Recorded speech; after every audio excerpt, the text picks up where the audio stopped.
Paddy the Pagan, and we're here for Is That Canon? Again, I'm joined by my beautiful co-hosts. Mrs. Tink is here. How are you, Tink? I'm grand. How are you doing? Sure, I'm all right. Now, I want to know, Tink, how's the knowledge in comic books? Because mine's awful, so I hope you're bringing something else to the table here. To say I've gone into the catacombs and listened to all these conspiracies, I don't think anyone wants to talk to me on a one-to-one basis. It's getting to the point where I sit there at night, where I wait for him to go to bed, and then I start diving into the little theories that people start springing up all over. You could be doing worse things, to be fair. Reading up on the facts of the situation and having the own arguments in my head and wishing Twitter was nicer. Yeah, Twitter's definitely not nice. But yeah, we'll see how we get on. But I'm pretty. Yeah, we'll see. Hellbent. We'll do a vote at the end. We'll talk about it. Yes. We'll do a vote at the end. 1 to 10. 1 to 10. It might be passionate. It has a count. 1, 2, 3, 4. Yeah. Well, right. we have two lads that back us up here, and one of them's Aidan. So Aidan has massive knowledge, and he says that we don't even have to talk. He's going to keep talking through the whole thing. So Aidan, how are you? I'm doing pretty well. Doing pretty good. Yeah. Yourself? Actually, I'm all right. We missed Tropcast this week, but it'll be back next week. I missed Tropcast because I was vaccinated. Oh, you're vaccinated? I got my vaccine. Great. Did you get is it the first or second? First. I was actually reading the stats there. It's like 400 and something thousand people got the first vaccine and 100,000 got the second. Come on, Ireland, pick it up. Yeah, go on. I haven't even got mine yet. Yeah, none of us. I don't have either. If I get Europe. If I get it, it'll be a miracle. I'd say it'll be this time next year. I think I'd probably get it. I'm hoping to get it for my birthday just for the sake of having it. We still can't. We get the vaccine, you still can't go anywhere. So it's grand. Exactly. I want to have a sign on the back saying it's my birthday, but you can't come. That's what I want. And I'm having a party, but nobody's invited. And Mr. Quigley, how are you? I am not bad at all. How are you? I'm grand. Are you excited for another week of comic book knowledge? I am. It's been a kind of a big week for premieres. Yeah. I've spent a lot of time watching stuff. But that's what time reading. I suppose that's the good thing about lockdown. You can do whatever you want. You can do whatever you want. They're encouraging you to read and watch as much as HBO or whatever you want to watch. Or whatever you're on, yeah. Everything consume. Yeah. So this is a kind of a brand new show. We did go with WandaVision. We didn't get to finish it. We might get to do that in the next week or two. Things come up. Life is unfair to us. But we're going to keep going with this format, and hopefully we're going to change it bit by week, and we'll get there in the end. And we're going to start off the week with some comic book news. There's not much. All I have here is Brian's going to walk me through it. The X-Men get new costumes and a killer glow up in this summer's Hellfire Gala. Brian, what the hell is this about? Okay. Well, about a year ago now, I think it is, maybe even a little longer, Jonathan Hickman basically did a soft reboot of the entire X-Men franchise in the comics. Yeah. And I was listening to an interview with Teenie Howard, who's one of the other main writers on the X-Men at the moment, and she was talking about when they were doing their little writer's room, how he was virtually smacking the table going, they have to have wins, because the X-Men have basically had kind of from edicts from the executives on high have basically been pushed to the side, and they've tried to kill them and get rid of them and have them just focused less and less and less in the comics. And now that things have changed and the people in charge have changed a bit, they're trying to bring the X-Men back to prominence. Yeah. So that they'd started this whole storyline called House of X and Powers of 10 and Dawn of X, I think was the name of the two of them. Powers of 10 is a reference to something I won't spoil for anyone who wants to really go and start those things. But it's been brilliant ever since. A bunch of really good writers all doing different versions of X comics. But the interesting thing about it all is there has actually been no team of X-Men until now. It's all been Excalibur is there and X-Factor is there and all the adjacent X teams. All the X-Men characters are there, and part of the reboot is that they're all alive again. So basically, all of the characters who were dead. You're alive. Well, that's comics, death is something you recovered from, So they brought all of the mutants back to life. A lot of the villains are now working with the X-Men, so it's a whole new paradigm. So. And how often in comic books does that happen? That there's a reboot and it's refreshed and started again? Is it every couple of years? Is it every 10 years? Is it? For something like the X-Men, it doesn't happen as often as other franchises. Like DC reboots so much that I've lost track. Like if you asked me what's going on with the situation with reboots in DC, I couldn't tell you. No. Yeah, it And happens in all the time. general, like even in the comic world, even general, like look at Teenage Mutant Ninja Turtles. You know what I mean? Like how many kind of reboots or different illustrations were done story-wise, the dark side, the comedic side, and so on. Yeah. Not to mention the No, I'd say cartoons. I suppose you have to. You run out of stories and you have to kill them off eventually and start Well, again. like you have to find new ways to tell these things. Yeah. But anyway, so the idea was recently Marvel Comics did a little. They said we're bringing the X-Men as a team back as part of this new era. They're all living on an island called Krakoa in the middle of an ocean. We're bringing back the actual X-Men, the team of X-Men, and people are allowed to vote for one member of the X-Men. Ireland's Banshee was one of the people who were up for the vote. Yes. He was actually a great little character. Yeah. We don't know who's won it yet, but as a big crossover event, now crossover events are like the Infinity Gauntlet. Yeah. You know, like crossover events are usually like huge. Fans love that as well. Fans love it. Major Love events. it. Yeah, but this time they're doing a gala and a fashion show as a crossover event called the Hellfire Gala. So they've been publishing all these new costumes that people are going to be wearing to the gala, and they're just like, you know, haute couture. I need to see this. That's a bad Cyclops costume. Like like, did you see any examples of who we have in the gala? Like, who is dressing them? Tell me more. What's this? Jumbo Carnation is dressing them, the mutant fashion designer. I'm not making this up.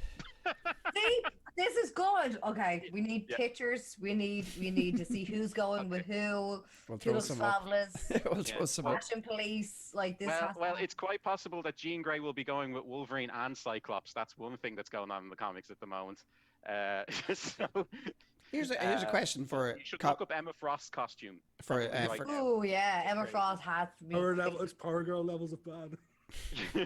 I've never heard of her. Everything in this run from X-Men from Hickman has been great so far. This is likely to be awesome. So, that's something I'm reading from Unlimited at the moment. I'm not buying new comics, so I'll have to wait 6 months to actually read it. But see how it goes. Yeah. See, like with licenses and stuff to write comics, what's the process of that? How do they pick the writers to do what? Since there's so many people doing it, or they just hire as many as they want? Process. It's just a hire, and it's no you can't actually go like license yourself out for a series of comics, right? No, that's not possible. Not in the big two. No, not for them. For I'd say it was at one stage, though. Would have been maybe back in when it wasn't as popular. No. It was a very different time then. They didn't understand what an It was a different time, Paddy. Because they definitely love licensing out for movies and stuff. We don't know. Like there was a lot of people owning different licenses for movies, and I thought maybe the process was the same for comics. But that's probably what happened as well in the start of movies and all that production stuff and who will license what. Most of the stuff that was all produced was always in Hollywood, not really having the license go anywhere else. Yeah. Well, so you never know. Like it could have started from that region. We'll have to do our own research. So, we will, definitely. Where do comic books come from, and are they okay? That's Brian and Aiden for. That's why I'm typing into their head. Marvel, the film license, a lot of them were sold out of desperation in the early 90s. Yeah, because they were falling apart. Yeah, Marvel was falling apart, and they needed money quick, and they made the terrible decision of selling, for example, the Spider-Man license with a contract that said as long as you produce a film every 5 years, you can keep this contract forever. Then they do that with the Fantastic Four as well, and that's why we had there's several. Well, not several. There's 2 terrible versions of it. 3. There's a hidden third version that was only created to retain the rights, and very few people have seen it. And has Sony always had the rights to Spider-Man since then, or was it someone else? Yeah. But Sony, the last few ones haven't been that. I don't mind Spider-Man. I like most of them. I didn't like which ones. The second phase of Spider-Man. The second one. I don't even remember your man's name. Well, what's his name? Andrew Garfield. He was bad. He was awful. The first rendition wasn't too bad. I didn't mind it. When you go back to look at it now, it's very cheesy compared to what you thought it was. But it's not. It's not too bad. It gives it time. Yeah. Oh God, he's at the same. Oh God. Do we just become best friends? The multiverses in Spider-Man is supposed to be confirmed as well. Did you see that this week? Yeah. It's confirmed. Cool. Leaked images of the there were actors. So many leaks beforehand as well. Everyone was everybody was just reading all these different things and backgrounds that were just simply girl doing a random interview talking about one thing, and everybody's like zooming in to every single there is going to be a multiverse. Yeah, at least. Well, at least I'd be happy. I wouldn't mind seeing that as you get crossover event. Yes, kind of. I'm trying to think. Like we're thinking about if I'm just going back to the whole Tobey Maguire thing because I just seen that movie not long ago where he's trying to hold a train back and he makes this weird face. Supposedly he did that live, did he? Is that true? He did that all to himself when he catch the train. Oh, that's true. Yeah. Not the train, the train. He had the train. Honey's trying to stop the train from flying off the edge and pulling his face. Try to see what face you pull if you're holding a train. That's me poo face. We don't want to see that. TMI. Quarantine got me all comfortable. Sorry. But just thinking about that, that was Jesus, that was 15 years ago, 16 years ago. So I'm not saying your man can't stay young forever between 15 years. But it's still, I think it's just crossing the universe. He's probably still a different age, just same year, different age. I'm all for grizzled old vet Spider-Man. Didn't we all look at that with Miles Morales as well? Yeah, there's the old Peters in that. It's, I actually really like that movie as well. I think Spider-Verse. Spider-Verse is brilliant. It's very good. I like the movie. Yeah, it's very good. I liked it when Spider-Man let himself go. It was great.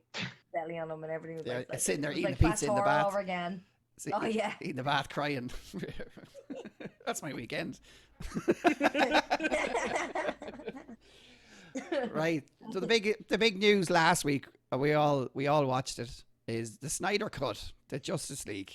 We all try to stay awake for it. Let's get that right, Paddy. I don't know if I'm staying awake for it. I don't know. Maybe. 4 hours and 2 minutes.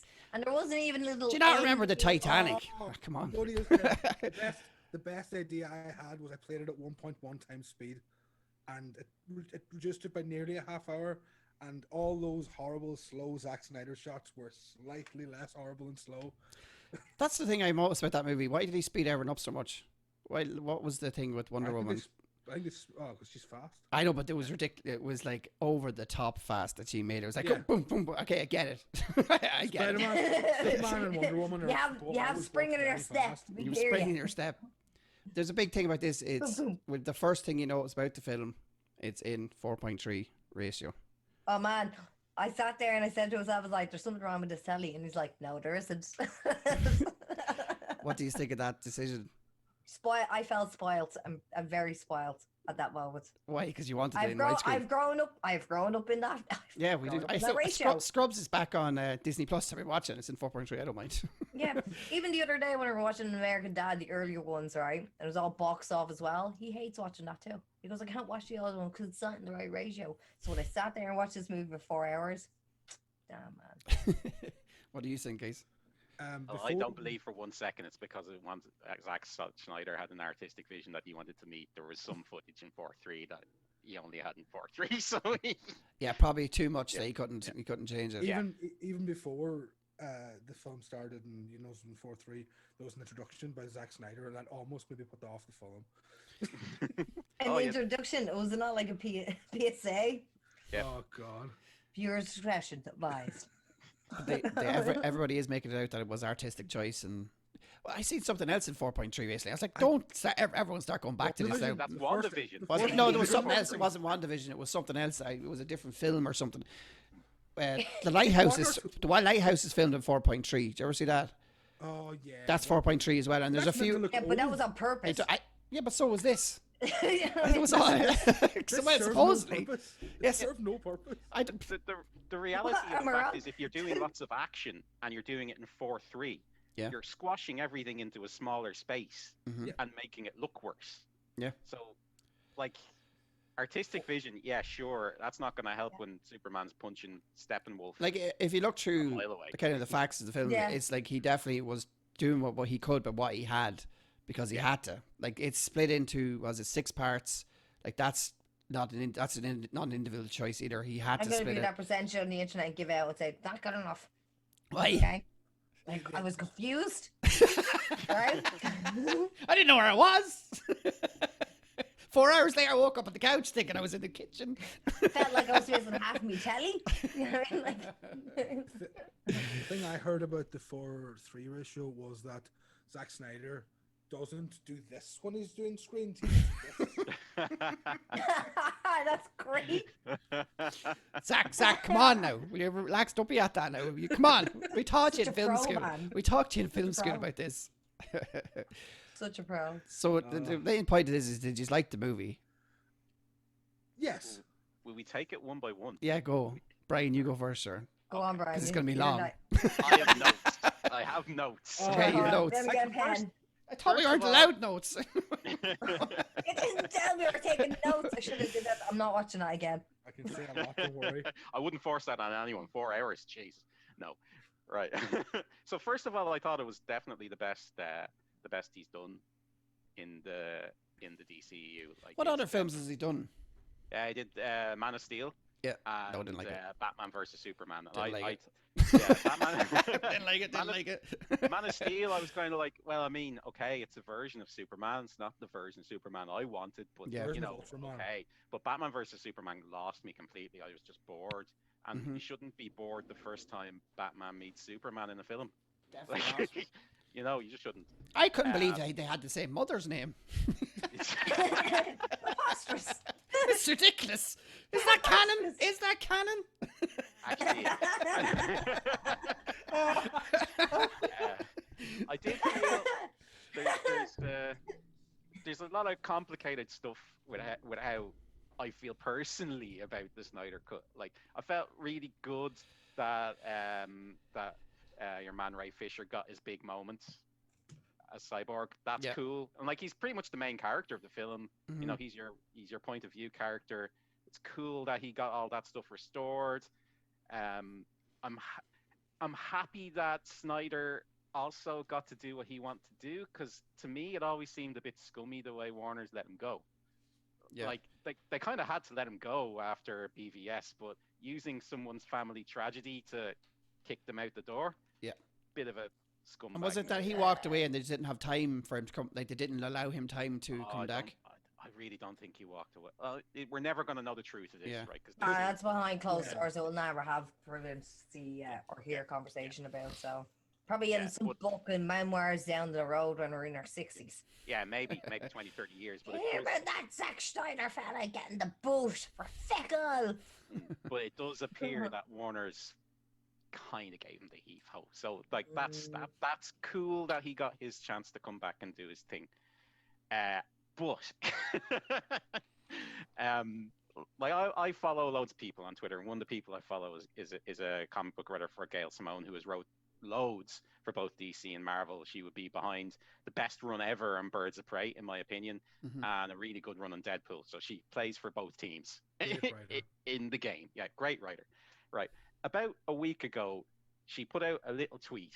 I'm just giving this as an example. She put out a little tweet. Do you remember? And everyone was making memes about that person who was like, "Wow, this is the best line ever from WandaVision." You know, and Vision was saying like, "What is pain but love persisting?" Yeah. Right. And loads of people made jokes about the person who made that tweet. And then Gail Simone put one out saying, "Listen, there's nothing wrong with someone saying that they really enjoyed a well-written line in a good program." Yeah.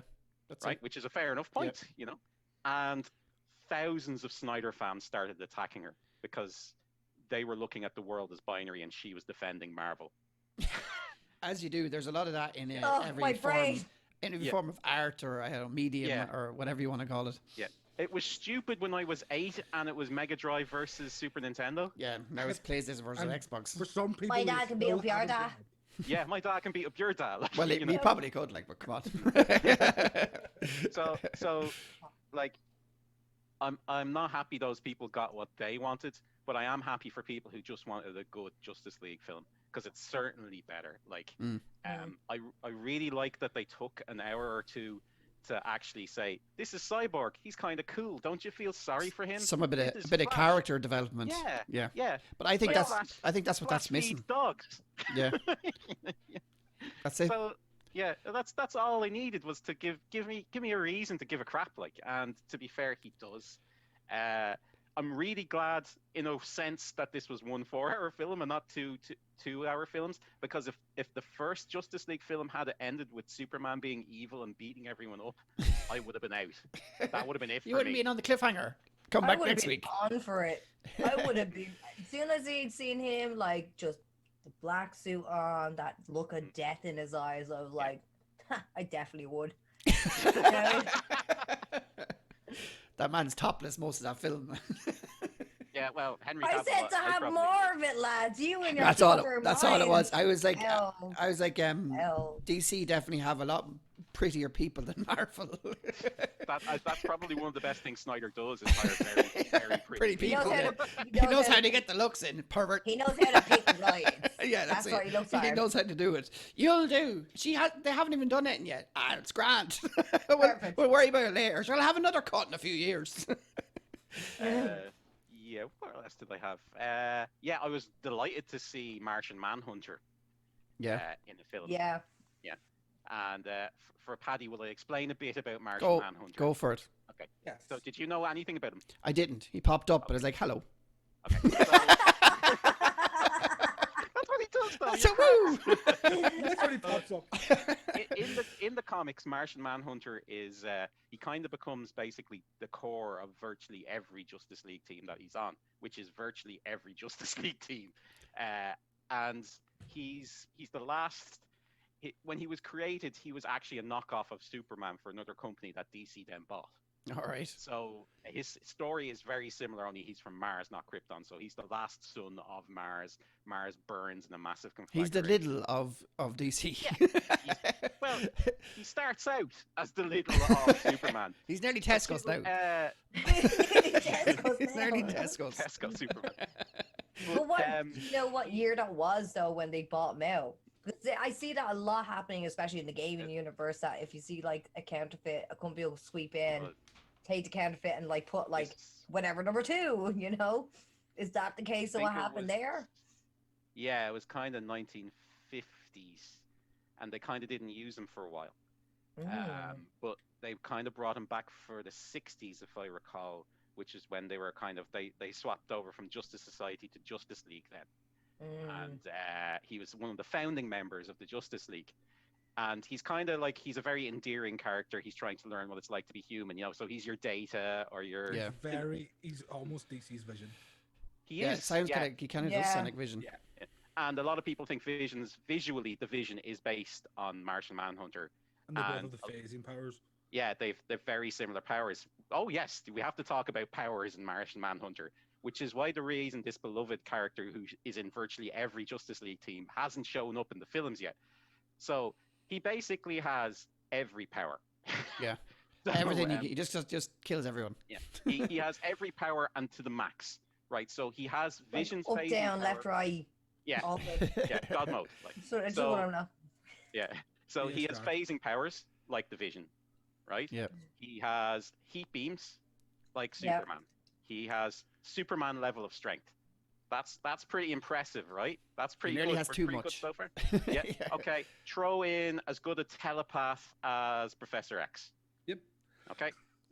He can shapeshift like Mystique, but he can also shapeshift like Plastic Man or Mr. Fantastic, right? So he can become like a big building or a tiny little car, or he can have 10 super strong arms, or he can stretch across the room, or he can just impersonate someone. And does he need like... He's an artist dream. Yeah, he's great in the comic because you can just draw anything with him. And his telepathy works in such a way that he's also very resistant to magic, and he knows a lot about magic. Like in one of the very first issues of Sandman, the Dream Lord shows up and he's there like, oh, that's the Dream Lord, hi. Like, so he has all of the powers. And what's his kryptonite? Fire. This is where they got him. So his kryptonite is very common on Earth. It's fire. And any fire at all makes him completely useless. Any at all. Like just like a lighter. A match. I can hold him off with a match. Yeah. Sparkler. Everyone is filled with fire. So he goes into a mental break. Sparkler will scare him like. Yeah, I'm taking the car. I'm robbing the car. Yeah, it's a mental thing as well. His whole race was killed by fire.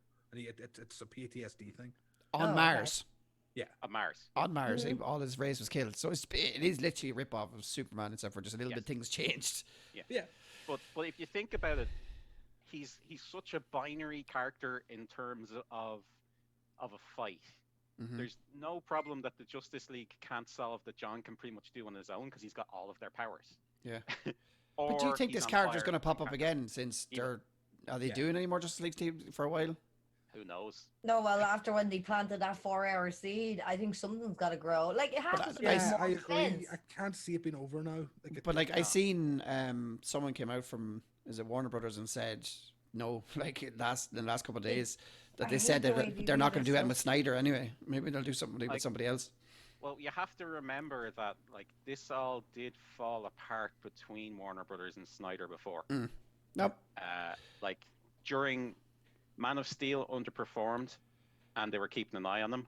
And then terrible. BVS did worse, and it still made money, but the fan response was so poor to BVS that they started interfering in Justice League almost. Is it hard to make a good Superman movie? It's very, very difficult. Yeah. What, like, Zack Snyder also did Watchmen. Yeah. And that actually was done pretty well as well. So. But I think Snyder has the problem of making the worst Superman movie that's ever been made. What, Man of Steel? You think is the worst one? Yeah. Do you think?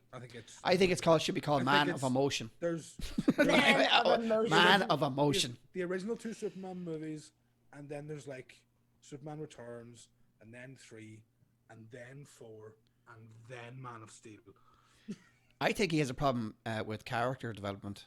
I don't think he has a problem with understanding the characters that he's writing. Yeah, all the characters are all over the place anyway. Remember when Warner Brothers was going to do the whole Dark Universe thing? I was all about that idea. And then what did he give us? Tom Cruise. Like... anyone that starts off their Superman franchise by having Superman destroy half a city and snap some guy's neck has no idea who Superman is. Yeah. Well, I don't think he had an idea who Batman was either, to be honest.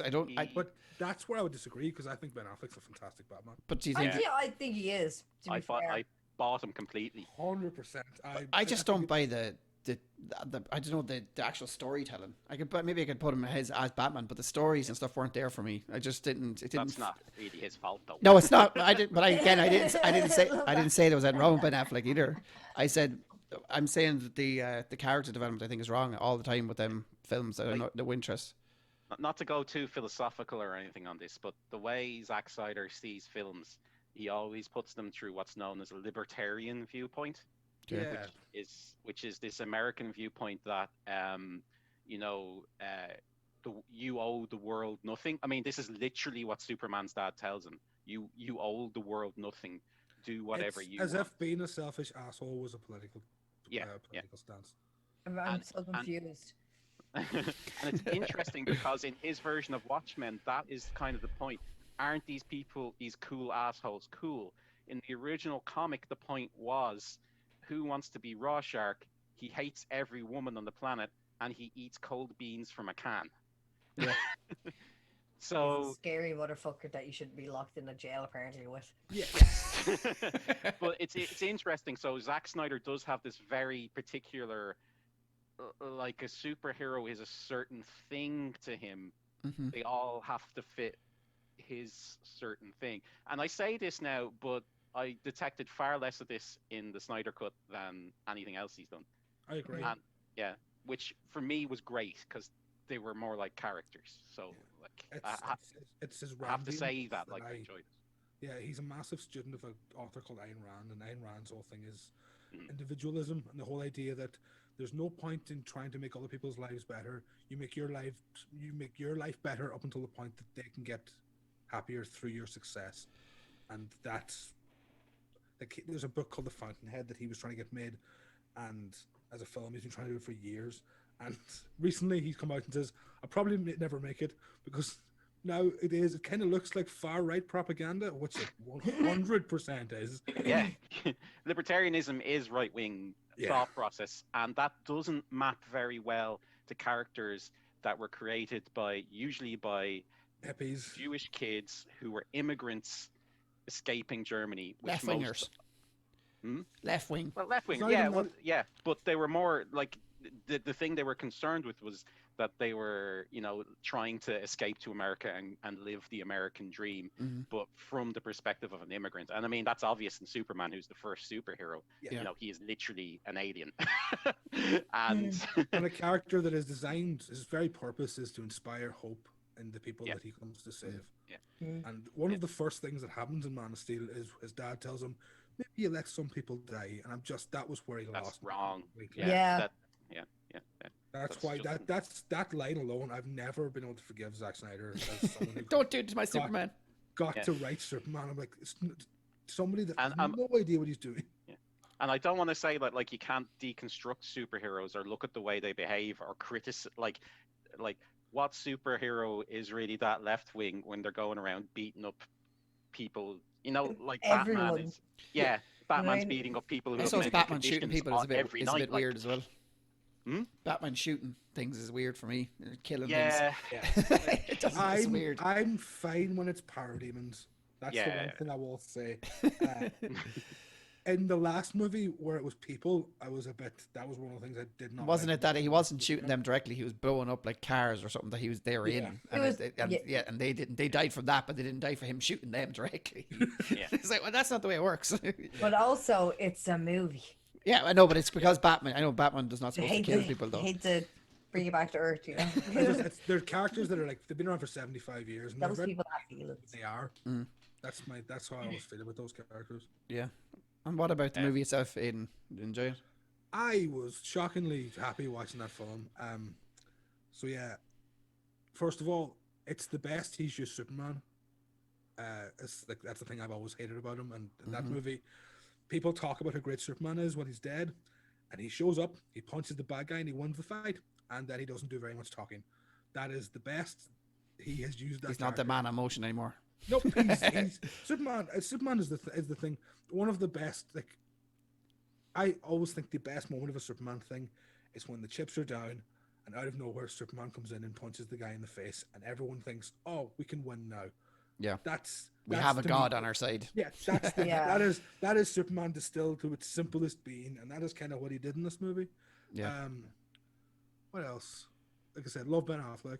I love Jason Momoa. Yeah, but would you love him like to run away with him? And, you know, maybe. Like, he's a good looking man. He has a great husk on him, you know. Again, good looking people. There's a great the mask shouldn't be on them at all.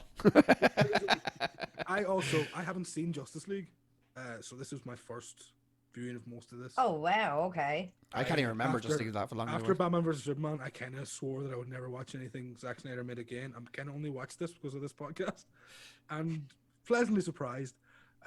Flash is a very weird interpretation of Flash. Yeah, he's like more Wally West, isn't he? He's way more Wally West. He's way more Wally West from like Young Justice. Who's Wally West? He's the second Flash. Third. Oh, third. God. Yeah. Oh. yeah. I know who has that. Second is anyway. Gal Gadot is incredible. Genuinely, she's the perfect Wonder Woman. She is, and she just sounds so fucking like she's authoritative, but on the nicest way. Yeah. You know, like taking her accent and making all the Amazonians sound like her was a genius idea. Anything else I can think of? It's very long. I watched it. I turned up the speed kinda, and I found that a lot of. Did you fast forward? Like, is there any parts of it where you're like, "This is extra"? After the first half hour, I watched the whole film on 1.1 or 1.2 speed. Right. How does that work? Never done that before. Amazingly. Everything is shot so slow when everyone talks so slow that it doesn't sound unnatural in any way. The film. So how long is the movie if you watch it in 1.25 speed? Someone do the maths. I think you did it already. Like 3 hours. It's 1.25. It's like 3 hours 20. 3 hours 35 is what I watched it on. And then, there you go. I was changing depending on what music was playing.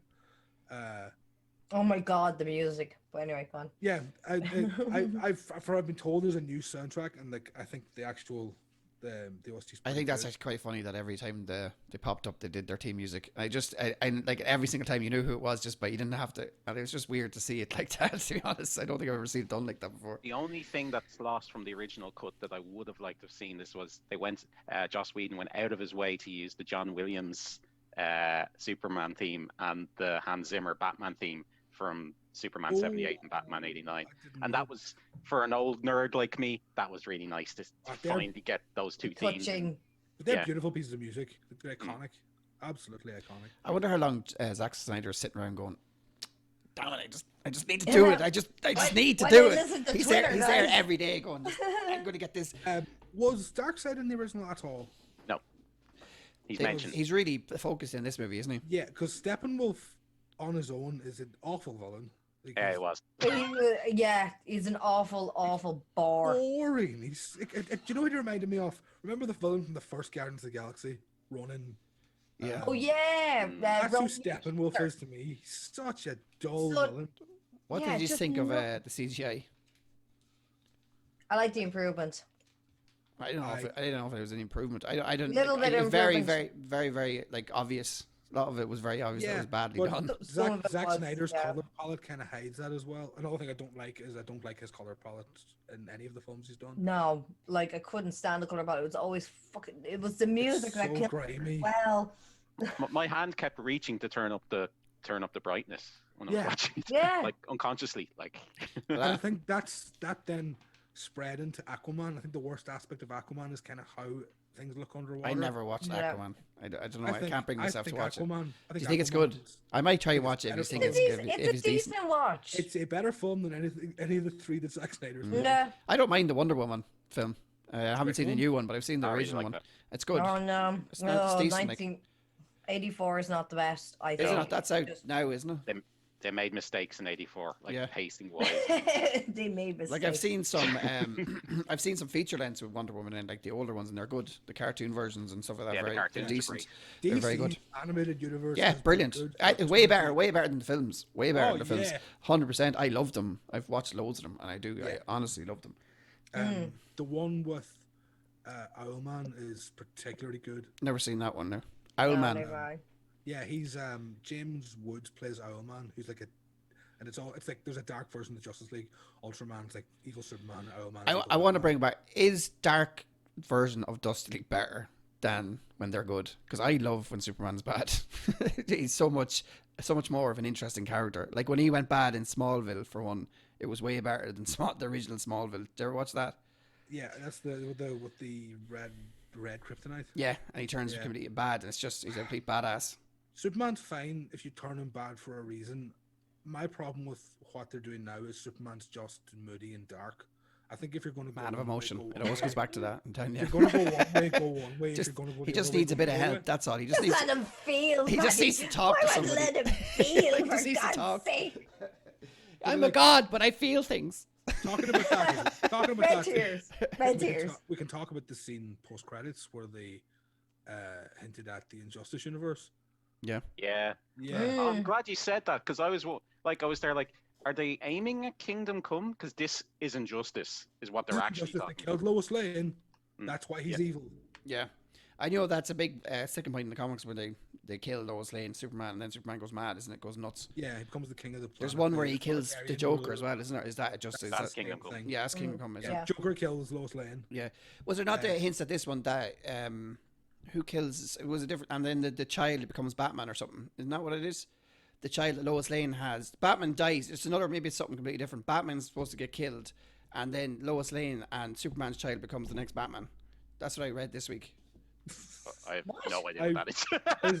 That's supposed to be something else. Such a weird... But we've already had a timeline where he has a kid and that baby... That could be... It could be fan theory I'm reading as well. There's a lot of that out there too. Could be bleeding drugs. Like, I don't know. No, well, I did read that this week, to be honest. And it was There's must a be fan comic theory. at the moment called The Super Sons, which is Superman's son and Batman's son. What about Brightburn? You've ever seen that movie? What's it called? Or Burn Bright. That's the evil Superman movie. I never watched it yet. Yeah, evil Superman movie. I won't spoil it for you if you want to have a sit down and have a look at it. It's just basically like if Superman was given as a kid Fortnite. And I'll just leave it like that. Yeah, it's the Superman child landing in a like where he doesn't get his own way and shit. Just like it's a horror movie. So I had the lads sit down and watch it one night, and they were like, "Did not expect this at all." So watch it. Not too bad. Anything else, Aidan, about it? Yeah, those post-credit scenes, that was a really interesting one. I love Joe Castiglio as Deathstroke's really good casting. It's weird watching these post-credit scenes for like, these are obviously hints of the movies that may never exist, and that was such an odd experience. I think that's a problem as well with that. Everything that we're building up to, you can hints at different things. You know it's not coming. It's kind of a letdown, isn't it? This is how Jared Leto should always have looked as the Joker. Yeah. But oh my god, yeah. But like, where did his tattoos go? Yeah, the evil blood, like zombie mouth thing's really cool. I like that a lot. As someone who absolutely hates the way he looked in that other film. Again, in the last film, they didn't use the Joker enough. I don't think they've used the Joker in, what was he in? Suicide Squad. Suicide Squad. They should have used. Honestly, that's what I'm that thinking Joker, I think they used him too much. They did, but they used him, but they didn't give him again character development. They didn't like actually make him up a purpose. He did a couple of things where he stood there and the final couple of cuts of the Suicide Squad film were actually done by like a marketing house, right? That says which explains a lot about the Suicide Squad film. There was that's just a massive mess. Yeah, there's a reboot, isn't there, coming? Or is that there's a second film. It's been done by James Gunn, who did the Guardians of the Galaxy film. So that might be it's already like a trailer. Yeah, so to speak, John Cena's going to be in it. Can't see John Cena, yeah. Oh, yeah. I won't be able to see him at all. But the one thing I always saw about that Suicide Squad movie and the Joker, I can never imagine a Joker that'll sit down to get professional tattoos. Yeah, that's true. Oh, that's a good point. Yeah, makes sense. I just want to like show me your book. If his tattoos were literally him just writing "ha ha" on himself and a knife, then I could believe it. But the idea of that makes sense. That's a good point. Like little things here, unless it's maybe Harley Quinn did it. Yeah, if Harley Quinn was a professional tattoo artist, maybe you could believe that. Come on, Harley. Yeah. give us My Little Pony across my eyebrow. You know I love you. Go on, put your name there. Yeah. Just to finish what saying, I don't think the Snyder Cut's a masterpiece. I think I enjoyed it way more than I expected to. But maybe it's a masterpiece compared to the original. That's gonna be what everyone's saying. Well, if you look at the reviews, yeah, everyone's loving it. How bad was that original one? Like, just if you've seen it, really bad. It was so bad that I couldn't even remember the story for it. When I was sitting there and watching this one, I was like, "Oh, now all of this makes sense." And how old is it? When did it come out? The original one? 2017. 2017. Yeah, about that. And how much of it survived until this one? I would say it's interesting. I would say about 60% of Justice League is in this. But even the bits that are in it are presented quite differently. Yeah, so context is different for it. Yeah. Do you think maybe they should have shot more films before doing the Justice League, like individual stories before, 100%. go the way Marvel done it, and then you're more into the characters. The characters have been developed, and you get to have their whole story together instead of just throwing them in and barely. But weren't they trying to do that with Man of Steel and? Yeah, but they're Man of Steel and Batman. But like, where's the rest? Wonder Woman. Superman, Batman, Justice League. But that's it. And it's like we know Superman, we know Batman, and we do. Like, and we're getting an idea of your one. Flash, I've seen the TV show, but I don't really know that much about him. And then any of the rest of them, I don't really know. The Wonder Woman, maybe, but like there wasn't really committed to them. If you get me, you don't really know who they are, and that's what Marvel did differently with their films, where they brought them out, did a few films, and then put them all together. Yeah, it's very easy to blame like faceless Hollywood executives, but it does feel like However, it does feel like they were looking at the Avengers money and said to Zack Snyder, "We want that right now." Yeah. Go do that. You do what you did for us. No, like. And it just didn't pan out because someone wasn't willing to do, like, the reason so many people were into Avengers is because they took the time to do a film for 4 or 5 of them. So like, I mean, I was always going to go, the Avengers, it's gonna yay, and mark out like a small child and go and see it. But they had like, people forget, pre-Avengers, no one gave a crap about who Tony Stark was or that's true. Or Steve Rogers, or it was the initial batch of films that made it a big deal that characters. I suppose it was that gamble they took as well, that they put an Iron Man out. Little tasters at the end. Exactly. A taster of what's to come. Iron Man just hit well. Iron Man was always basically a D-list character. And he's not. He's Elon Musk. Yeah, that's basically it. Elon Musk. Elon Musk. That's who he is. Marvel had already sold all of their big characters at that stage. That was the problem. Yeah. They just made their D-list characters A-list characters. Yeah. They just did that, like, somehow. And they're kind of trying to do that again. If you think about it, kind of. Well, for me, they are. Yeah. They're trying to re-spark it. Well, like I said to you, recapture it. Yeah. It's legacy. You know, they're going to introduce. They are in Winter Soldier introducing the concept of legacy in superheroes now, which is an important thing from the comics. Like, so. Now, eventually, they're trying to grab whatever's left and trying to get that all back up and running. I said Fantastic Four, Blade. You know what I mean? I'd like to see Blade again. I can't wait for the world to see Moon Knight. When's I'm that dying coming? for Moon Knight. I just read those amazing comics from about 10 years ago that like they got 4 or 5 really good themes on in a row. You better give us a lowdown now, in case people don't have a clue. If you don't like Moon Knight, I'll be incredibly surprised. Is it Punisher? Just similar. Imagine if Batman and the Punisher were mixed. That's Superman with emotion. What is with you and emotional characters in Superman? It's just Superman. He just gets to me. Do you want to talk? I do. It's Superman. Me and Superman are going to sit down and have a chat next week's Y'all need a cuddle. podcast. Next week's podcast is just me and Superman giving each other a Why hug, don't they see you crying? a virtual hug. I have to answer me DMs. Right, go on. Give me a lowdown of this. Yeah, Moon Knight. Max Spector's his right name, isn't it? Yeah. Yeah. What a great name. Yeah, Moon Knight was Marvel's idea of we need a Batman. So he is dark, mysterious. He's dark, mysterious, will kill people, is either the reincarnation of a god or clinically insane, depending on who you ask. Well, if you ask me, no, it's not God. They've taken a couple of different stances with Moon Knight. Sometimes he has powers from being mystical. Sometimes he's completely batshit crazy, but he's just a very violent, moon-based Batman-style character. There's a lot of that, isn't there? Different planets for different things, different parts. Well, moon, but it's not a planet. But you know what I mean? Yeah. Different. Well, I look forward to seeing it. When is there any plans for that coming, or is it a while away? A good bit. While away. The next few generations. We'll be 50 when we see it. 50. Well, that's next year, so it's okay. No, it's in this phase. It's in this phase. The wrinkles are showing. Shut up, will you? And what about you think? What did you think of the Snyder Cut? I know you got bored of it. That's what I hear. Had to take out a pillow at one stage. It was all rage. It's just sleeping. Telling you now, I'm not joking. No, in all fairness, it was pretty nice that they had the opportunity to give us some sustenance and some kind of, bit of fill into most of these characters that we're trying to get to know, because that's what I found it so hard with some of this from the first movie. The first cut, if you will, versus what we got now, especially what we mentioned before on talking about Cyborg, right? The only thing I ever knew about Cyborg was when he hit into the movies there, and obviously on my Lego version for Batman. Yeah. No, but in all seriousness, it was all it was really, really good in terms of filling in a lot of storylines, filling in a lot of what potentially could be this universe that we're probably never going to see.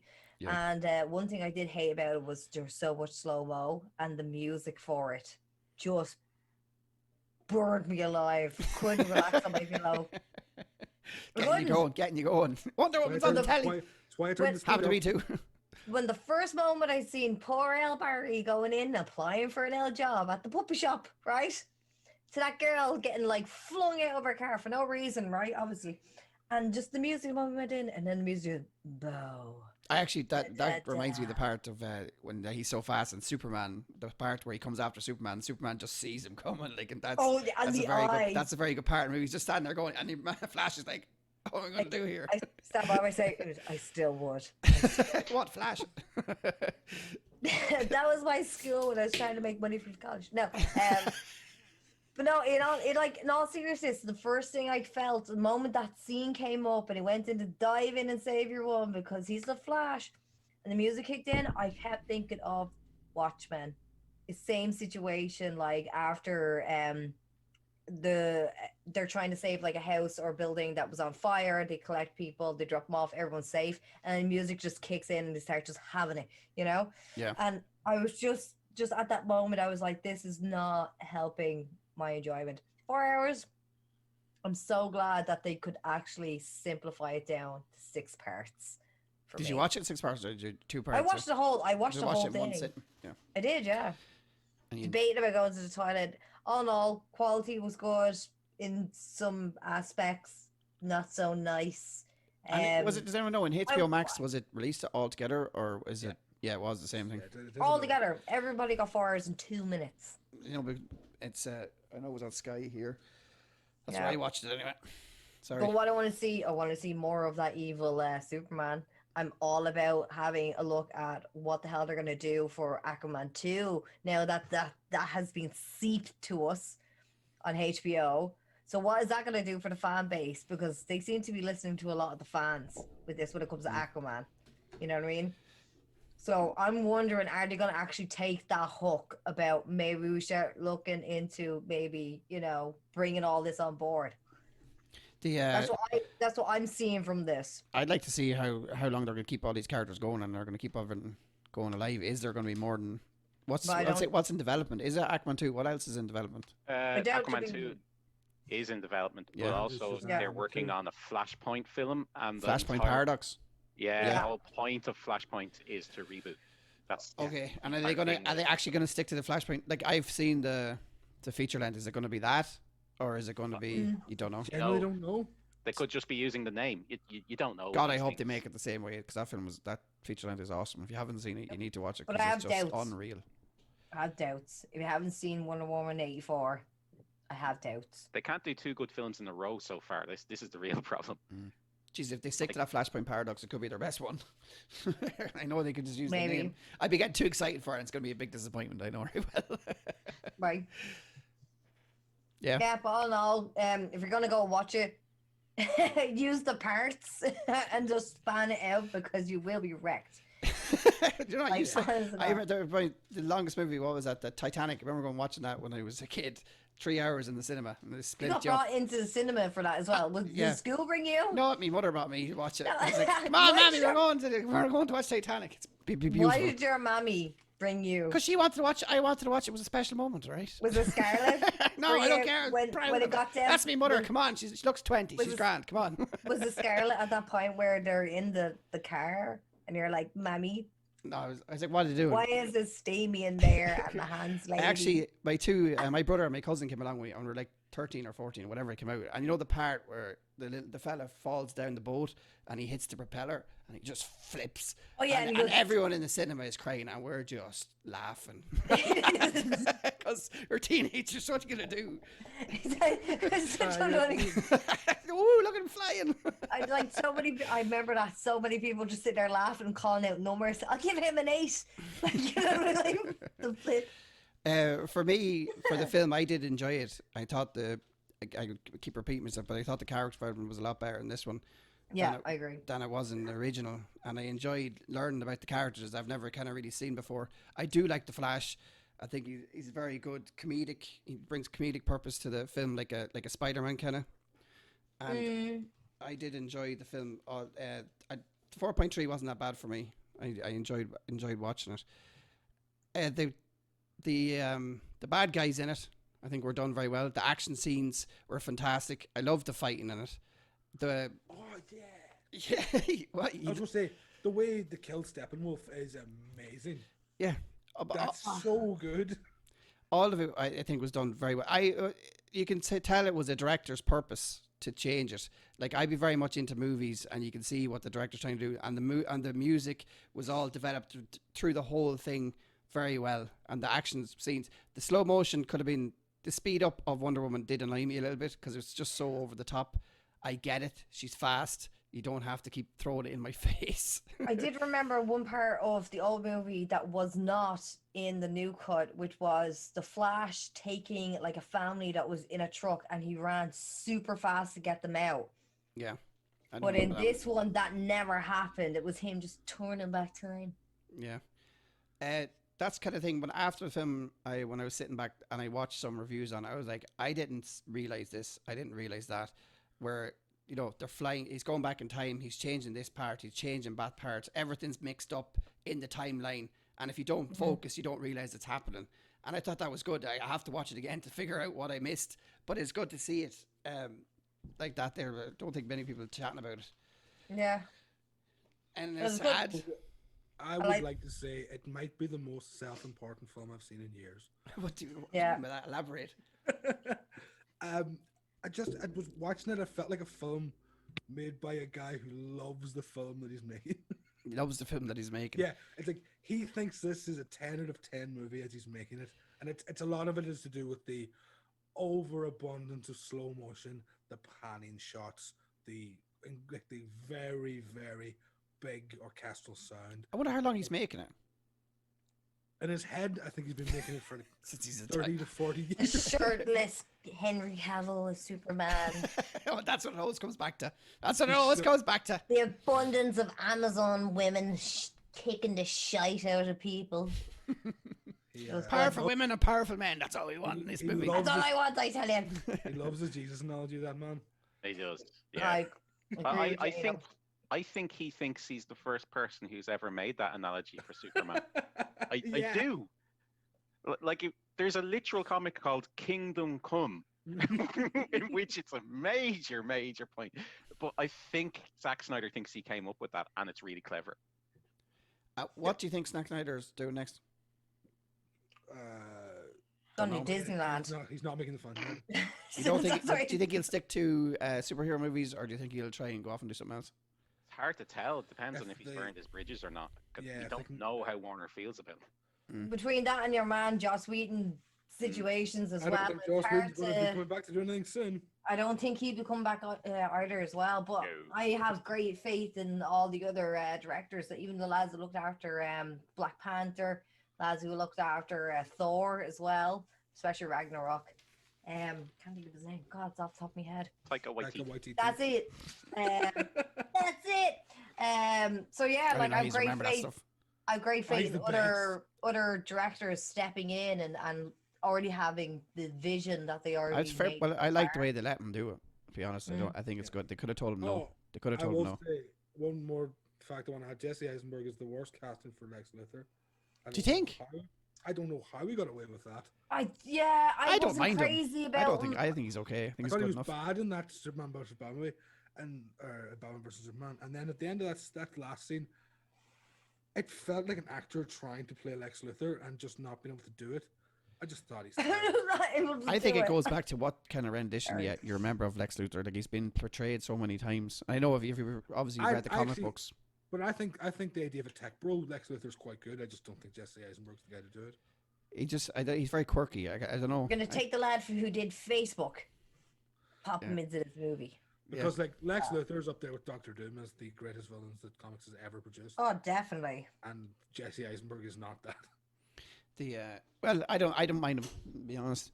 I think if they give him more time to develop him a bit, maybe. I think he remains the kind of like the way he portrays him, with the quirkiness. I don't think you like that kind of way, do you? No, I think he can be quirky, but I have to see a cool, calm, sociopathic monster behind it, and he's not there. I think what I remember him is like the cartoon kind of version of him, where he's very, very serious, and he's kind of like, very strong presence and genius. Yeah, that's like kind of remember. Lex. Yeah, that's what kind of I remember him like that. That's the way I remember from the cartoons. There's a comic called Luthor where he's portrayed in a positive light, and it's actually really, really fantastic. The whole idea of Lex Luthor, Lex Luthor remembers every employee's name, every employee's birthday. He's incredibly good to the people around him. Yeah, but he's a genius. He's an evil, horrible racist. I'm not going to say that. Superman is the race that he doesn't like. Well, as you do, in Smallville, I actually liked the way they made him friends in the two. That was kind of a different take. I enjoyed it. I have a lot of good things to say about Smallville. I liked the first 5 seasons, and then I kind of fell off it then because it just got too much. I think that's what I watched as well. Yeah, I just felt it got too much. It's like, is he ever going to fly? just leave him. Just come on, just stop. Oh, I've bad news for you, Paddy. It happened in the last 5 minutes of the last episode. Just like, come on, it's fucking Superman. Season 10, episode 20, whatever. That's how long it takes him to fly. And again, the best part of that is when he goes evil. It is. I'm telling you. But all in all, I think we're all in agree. It's a decent movie. I like it anyway. Between all of us, it's a good 6.5 to 7 out of 10. Yeah, I'd bet a 7. A 7. Nah, I give it a 7 as well. I think 7. I don't know what I give it. Took out the music and put in something fucking deadly. Yeah, I think it's because I've never really like gone to DC that way. The only when it's dark, I enjoy it. I want it more dark, and I like it. There's I think it suits it. Yeah, I think it suits it. Characters like Dr. Fate and Constantine, Batman, those sort of characters, Deadman. I think that's where I would love to see DC go. I'm looking forward to the next Batman movie, because it does look a lot darker than we've seen for a while. That trailer was very impressive. Yeah, I'm looking forward to it. Like when's that out? Next year, isn't it? So finished filming last week or something. So make a Dr. Fate movie. Who's that? He's like I just like him because he's the coolest helmet in comics. Better than Iron Man's. Oh yeah, Dr. Fitt's helmet's in my opinion the best design. I think I actually have. I'm just seeing like a helmet with like 2 antennas coming out of it, like an alien head. Best one ever. Dr. Fate is an entity that it takes over somebody's body and he's like an ultimate. He's kind of Doctor Strange. He's very powerful magic. I'm being honest, lads. I'm gonna have to start reading some comic books because there's seriously some amount coming out here. There's like this, and he's been sitting there going, "Yeah, okay." Not a clue. Not a clue. You know what? It's a great primer for DC. What? The show Marvel. Young Justice. What? The show Injustice. The show Young Justice. Young Justice. Yeah, Young Justice. Actually, yeah, it is. It's a great primer for DC because it goes and it gives you a little bit of all of their characters. Yeah, that's on Netflix, is it? It'll be on. It's probably on Sky or something. Here, I have both. Whatever. Unfortunately, Did Netflix make the new series? I think it might be on Netflix. Yeah. What's the book? I have the most the Legion of Regrettable Supervillains. Oh, I've seen that book. Strangest villains in comics. If I'm in it, I'm in trouble. Petty's in The there. best villains ever. Is Dr. Bong in there? I don't know, actually. There's a guy here called Atom Jaw that's in the Marvel. I wonder is Captain Asbestos in there? Captain Asbestos. Yep. I know, man. He killed you in the long run. Years later. Years later, he's coming for you. He was an Iron Man villain that wore a suit of asbestos, which was stronger than Iron Man's suit at the time. And then God. Then years later, they found him in a hospital dying of asbestos poisoning. Is that was that in-depth marketing for like asbestos at the time when they didn't know? It's like this is how it's asbestos. Man, it was the 60s. Asbestos is a great thing if it didn't give you cancer. Honestly, God, it's one of the best products you can come by. It's so strong and durable, and they couldn't use it. Damn it! Asbestos man. Like some kind of kryptonite. You know what I mean? It is our kryptonite. Just don't breathe it in. Asbestos man. Asbestos man. Okay, so I guess our rating is 7. 7. Yeah, I think 7 out of 10. Is that okay? Oh, I was wrong. I thought he was an Iron Man villain. He was a villain for the original Human Torch. Well, here you go. Well, that makes more sense if you think about it. The human flying fish is an enemy of Aquaman. He came out with the Shannon. Watch out. He came out with the Shannon, that fella. He's a great lad. He looks like a salmon. Shannon out with the salmon. He looks like a salmon. Like I suppose we better move on to the next part of the show because we've got a lot to go through here. Well, we kind of do. This week, Marvel has released their next TV show, The Falcon and the Winter Soldier. Yes, again, coming to their side characters, I think, but they're reinventing them and letting us know more about them. Brian, walk us through it here. What do you think? What's different? What would you have changed? Well, just tell me. Okay. Take me down. I'm working out of me. All right. Well, Brian. There's a good few things to go through that's happened. It was a good episode. There is. Okay. Well, I think there's basically the way I see it is there's kind of 2 or 3 main themes that are going to be running through this program. Like obviously, this is way more action than WandaVision. This is more the general Marvel film. Yeah. That opening scene is like it's phenomenal. Like end of blockbuster movie level. Yeah. Incredible. That's like we're a bit more into U.S. military territory here, which very comfortable ground for the MCU.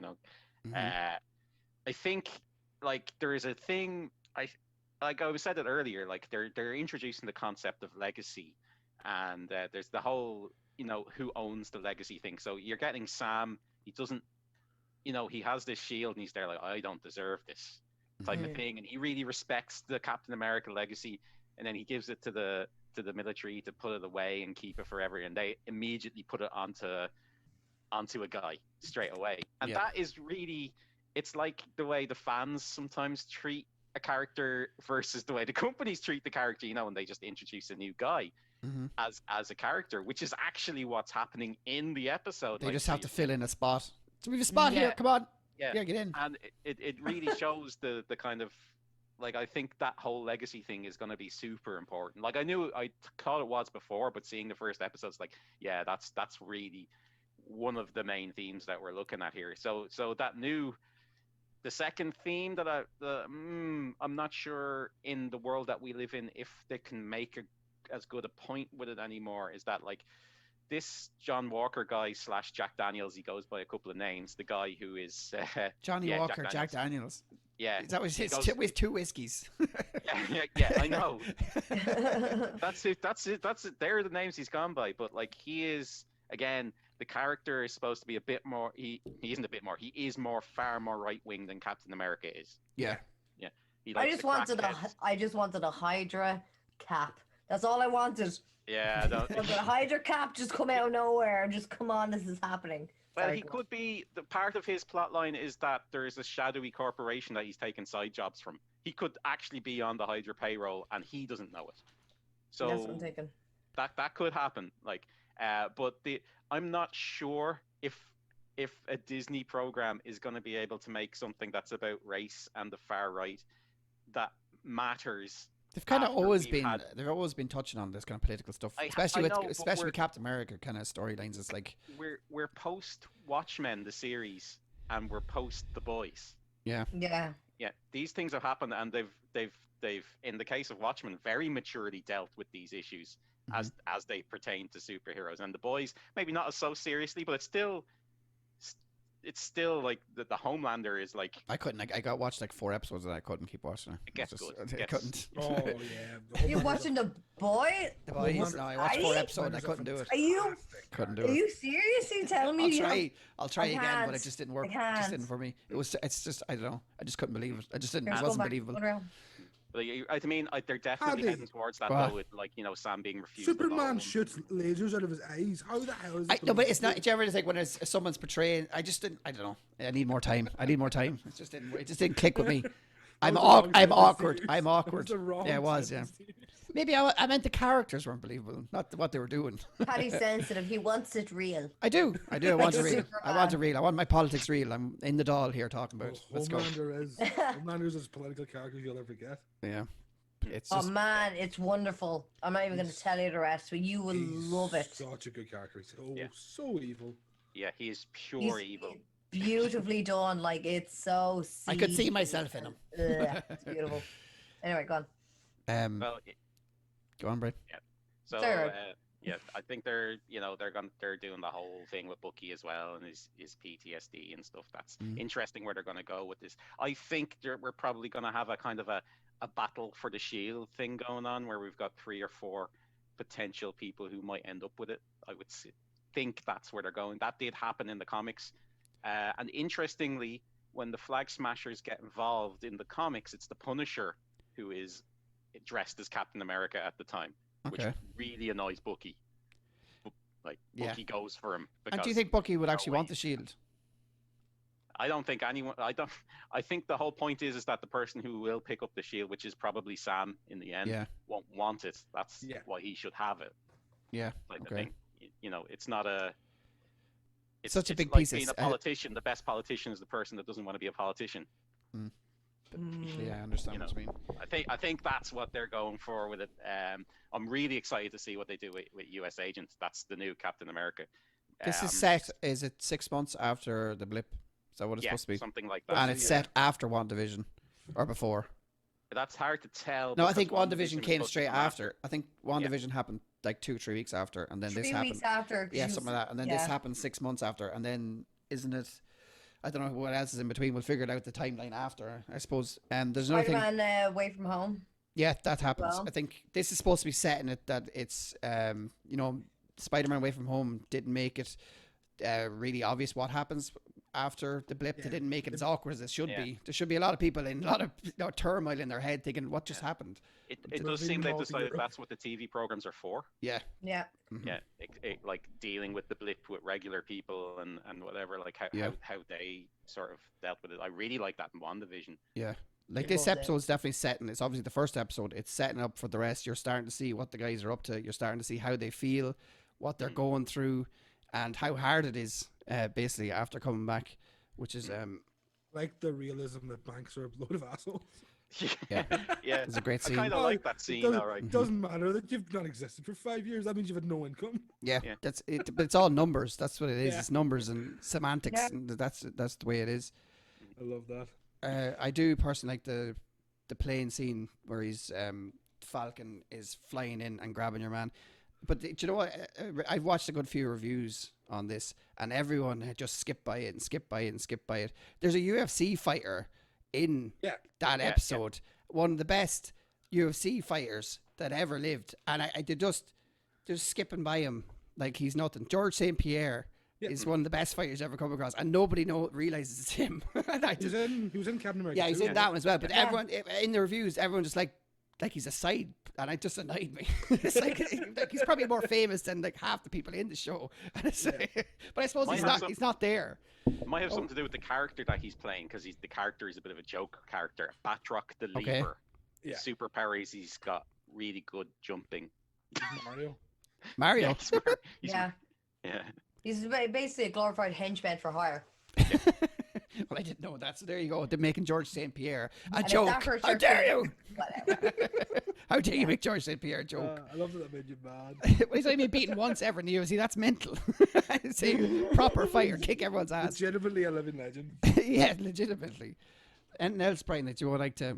Sorry, I probably cut over you there. Keep talking. Well, I was saying the US agent, like I mean, that character in the comics, we should actually be leading these episodes with, whenever myself or Aiden say anything, or anyone say anything about the comics, it doesn't mean it's going to happen. It's not a spoiler. Yeah. You know I get you mean. No, it's fan theories. Fan theories. I will give a spoiler. Fan theory. He's going to be a gigantic asshole.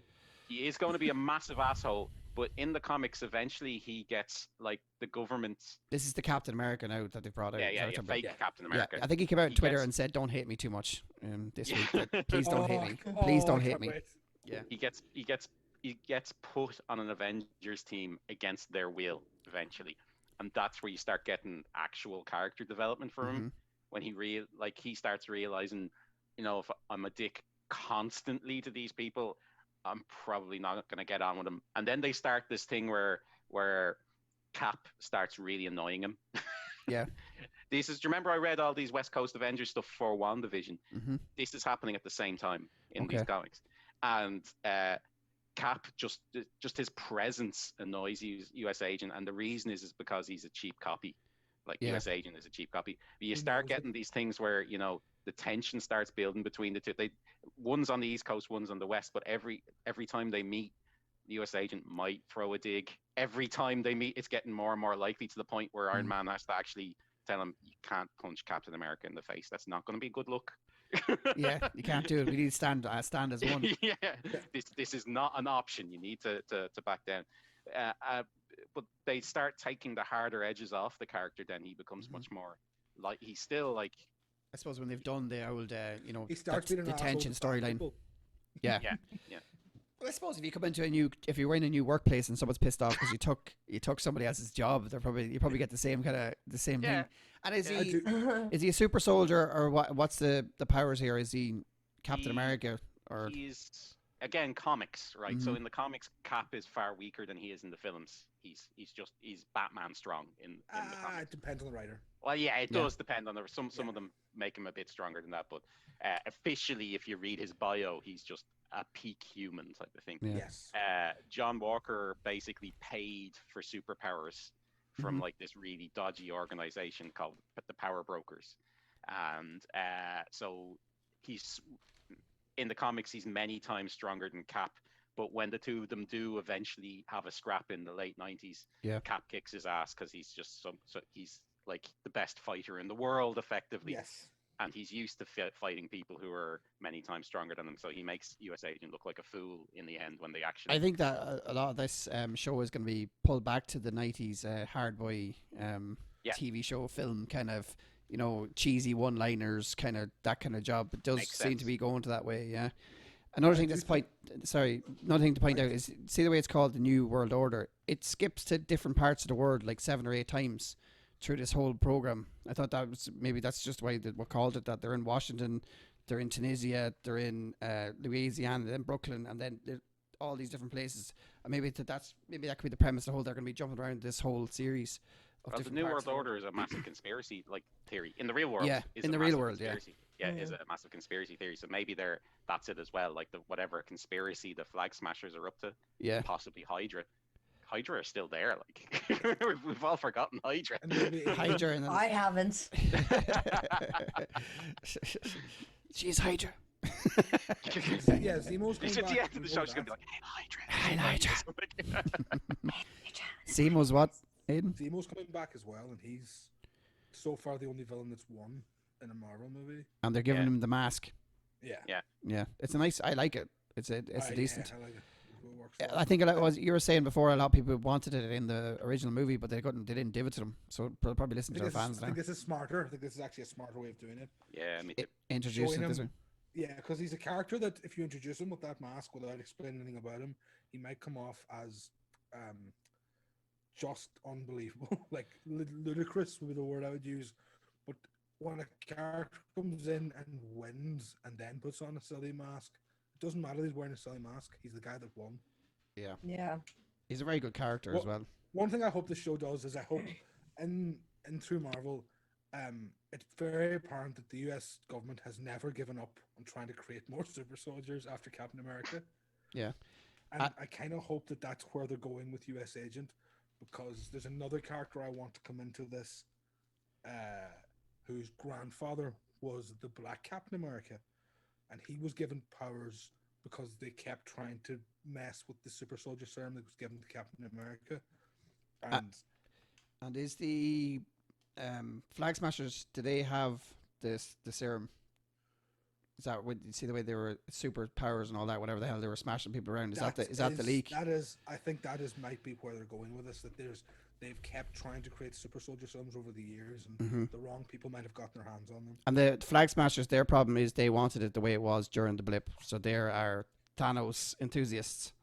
Yeah, well, they're also open borders terrorists. Open border terrorists, but that's it. They want every border, but I like that. I like that premise too. The whole open border. That's Europe.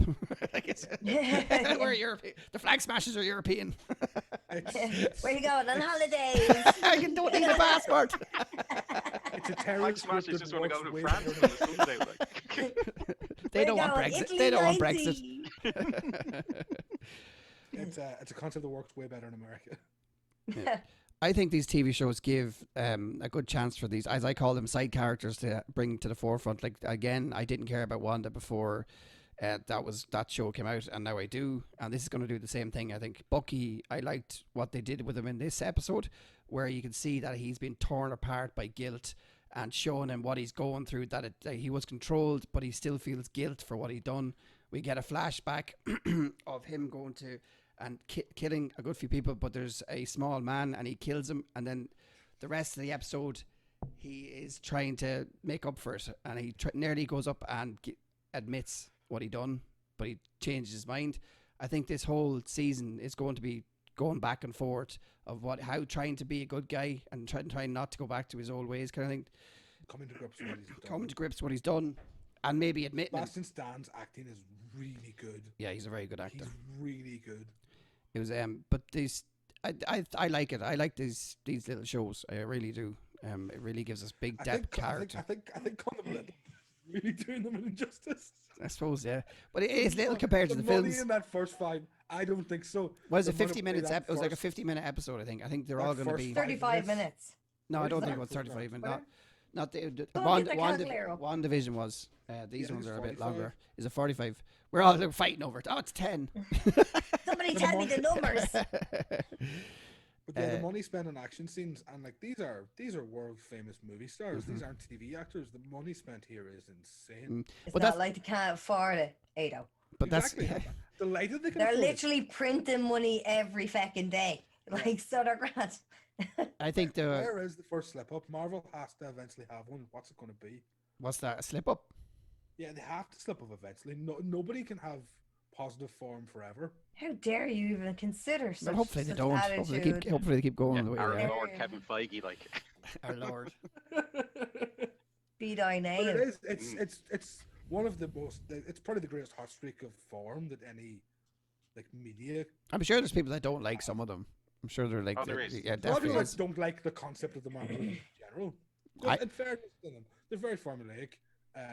They all kind of end the same way, but they're so. That's TV. That's movies, though, really, isn't it? Everything. Yeah, Like that's Hollywood. movies. That's blockbuster movies. That's Hollywood. They all stick to a script and kind of Yeah, everything but between. It's different with Kevin Feige. He's doing a whole like different way of some mathematician universe to make sure that everything goes back it's very onto well done. everything. That everything goes back onto everything. I just want like them to do it in a game version. I just want to, as I said, we said on the podcast. They before, already did a game version, so we heard. No, but no, I mean a game universe where they have all different games singly, and then bring it to a thing where they all get in the same way they did with the films. That's called a DLC. Well, not really. Not really. Yeah, that might have worked on the PS2, but I think games have gone to a way where that's going to be. But like, if really you did hard it to over pull the same, if you did the same thing where you did it over years and years and years. The problem is a movie's a lot quicker to make than a game. Yeah, I Games suppose tend these to take days. 3+ years. These days it is harder, so all right. Not if you're making Cyberpunk, it'll give you a few years. Oh yeah, 20 years is Grand. still not good. Plenty. Anyone else want to touch on it now in the? I do. You never even Yeah, asked that's me. I can work away. It's an Let's go it's down an the open rabbit it's an hole. open forum here. Here we go down the rabbit I'm only a hole. pretender. Go on. First and foremost, loved it. Absolutely had to rewatch it and start going down into the catacombs of all the conspiracy theories that I know, because I start as anyone always does, rewatching constantly for like 10 years plus of every single thing.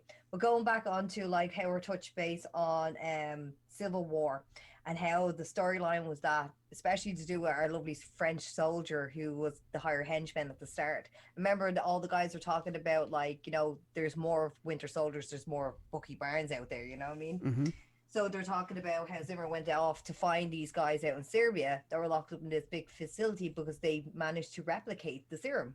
So now we're tied back into the series, right? And what I loved about the whole storyline is the fact that, yes, we now don't have Cap anymore. We don't know what to do with the Shield. We're all trying to figure ourselves out because now the blip has changed a lot of things from 5 years ago, whereas they only lost 20 minutes in their minds, whereas they were lost 5 years. So good in the storyline that they're building that up for the two sides of what they're left with. Thank God. Because it just would have been weird if they just got back together and just kind of flew off, you know, because two of them always had this weird kind of relationship in a way. But the nice thing is that they didn't give it to us at the start. They didn't see them together at the start too much, you know what I mean? They're kind of dealing with their own shit at the start. I do believe we're going to have some kind of Hydra Cap. Has to happen. And I love the fact that the actor that they cast for it is Ego's son, well, which is Kurt Russell's IRL son. So so that's why I'm kind of like, it could go one or two ways in my mind. He could go the way of the Guardians of the Galaxy and be half celestial. Okay. Because if we start going, like I said, if they keep rehashing the same stuff, I'm gonna start catching on to different things, right? Right. So if we talk about how Peter Quill's mom died because of brain cancer, right? Obviously, Ego was involved, right? If you have a look at Monica Rambeau's mother, she also died of brain cancer, right? Okay. So I was like, okay, so we're only going to be like, we're going to have like these super half celestial beings. So where are we going to go with this? I was like, there has to be something there. Either it's going to be the serum, which is going to be totally cliche, which will fall into the whole like the flags guys. And then it'll obviously be my realm of having my Hydra Cap and being this whole evil dynamic, which I hope to God that could happen in some kind of form or timeline, but we don't know because we only have the first episode. And the fact of the matter is that Bucky Barnes is going through all of this emotional journey, and the fact that he kind of has to like play off this whole like I am over 106 years old and I have a broody attitude. I get it. You're right. Stop. Right? Get it. That kind of like a little bit for me, but it's also nice that they're building up the character and showing that he has still these vulnerabilities that he's been tackling with, and obviously he's missing a lot of his old fucking mates and everything like that.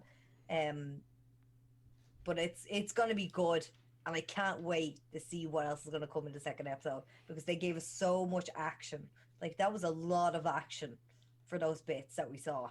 Yeah. So I think it's gonna be like that through the whole thing. If the second one's gonna be like that, and then the third one's gonna be quiet, it's gonna have a weird atmosphere feeling. It's gonna have to be panned out the right way, because I say what they did was, we're gonna give you all of this noise first, so we get you hooked in, but we won't give you too much of what the crack is. Then we're going to give you the second one and ease you in, and then build it to make it even more, like, huge. I don't know. But that's my theories. You know? They have the money to do action scenes of that caliber in every episode. This is going to be... It's going to be... I'd say they do have it. I don't think, especially like with Disney hooked onto it and stuff, I don't think the standard could ever drop. I think it has to be... I just looked up Wyatt Russell. He has the right face for John. Told you. And like he always goes around in movies with like. You may share the link to me. He always goes around with a full beard, but if you have a look at him without the beard, he's like the spitting image of Ego. Oh yeah, I want to punch that guy. Yeah. we don't condone violence here. I'm actually nearly like this is what we're talking about, guys. Bobbleheads. See the pattern. It's in front of you. I see them. So we're either going serum or house that's the fan theory here. We're going to see now at the end what comes out to.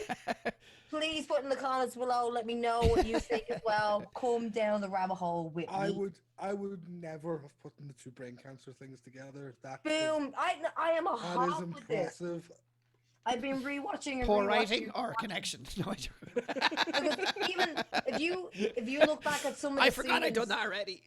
A lot of the scenes always tell the tale of what could happen in a different version of the movie, right? Especially when you talk about like the whole end of so like talking about Endgame at the end, obviously when Fat Thor is lying back and Thanos on top of him, and he takes Stormbreaker and he's pushing deep into him. Now, the funny thing is that Thanos from like that year of 2018 or whatever it was, right? Only seen some of those images, obviously, through our, oh my God. Can't you remember her name? She's gone. Who? When she's seeing the replay, there was two Gamoras, not two Gamoras, two Nebulas. God, it's too late for me right now because it's late o'clock. Two Nebulas, right? And obviously, he's seen the recording. He only seen the end of it saying, I am inevitable, and then his head getting chopped off. So a lot of this stuff, when you see these movies, when you see a lot of people going a mano to each other, they're usually using the same style against the other person.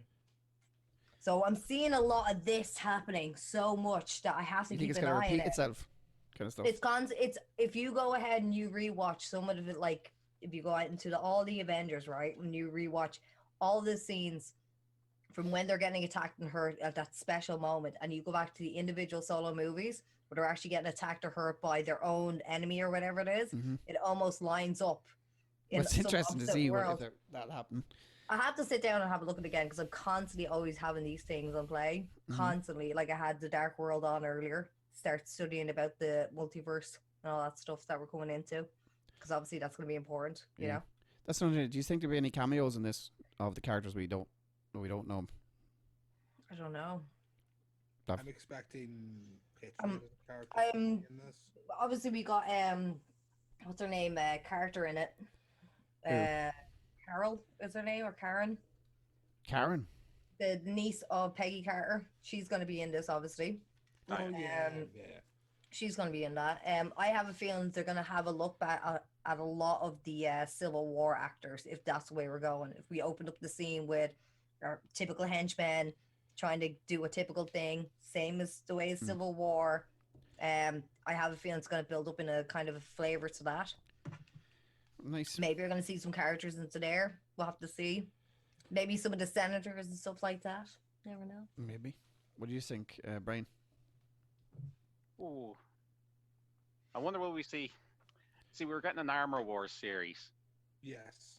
Yeah. So, and we've pointed out that Sam's backpack is Stark tech, which I don't think was said before, right? That they went out of their way to say that it's Stark technology in it. It had to be, because if you look at every single time you see any kind of involvement with Iron Man and any kind of situation he puts himself in, like nearly drowning in the third movie, understanding nanotech from like Ant-Man and Pym technology and all this stuff, it always gets upgraded. So it's no wonder he had like any kind of AI that's going to be built in.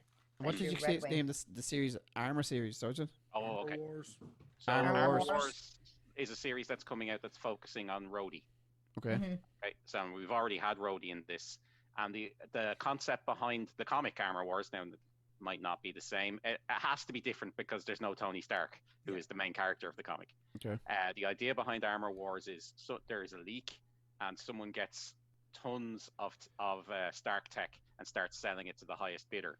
So Tony decides that no one can have Stark tech but him, like repulsors or the technology that makes the Iron Man suit.